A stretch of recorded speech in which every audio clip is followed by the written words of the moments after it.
দুটো ফিনিশিং একদম আইকনিক হয়ে উঠলো সেই সময়টাতে। গোলকিপারের কাছে এসে তার উপর দিয়ে একটা চিপ, আর মিডফিল্ড থেকে কার্ভিং রান নিয়ে 1-2 করতে করতে লেফট ফুটে নেওয়া শট। সে মেসিকে ঠেকানোর নেই কেউ। মেসি ওয়াজ নাম্বার 10 আর নাম্বার 9। ডিফেন্ডাররা মেসির দেওয়া পাস ইন্টারসেপ্ট করে মেসিকে খুঁজতে গেলেই তিনি ফুস, অদৃশ্য, অ্যাব্রাকাডাব্রা।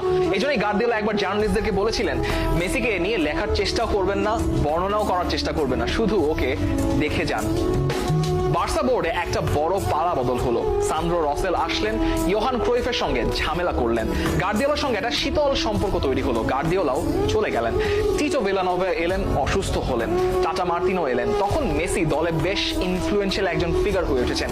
একবার মার্তিনো তখন বলেছিলেন যে মেসি বার্সা প্রেসিডেন্টের কাছে অভিযোগ করলে পরদিনই তার, অর্থাৎ মার্তিনোর চাকরিটা চলে যাবে। তবে সেটা প্রতিদিন মেসিকে প্রমাণ দেওয়ার কোনো দরকার নেই। মেসি কতটা প্রভাবশালী হয়ে উঠেছিলেন তিনি তা ভালো মতোই জানতেন, ক্লাবেও সবাই জানতো। এরপর মার্তিনো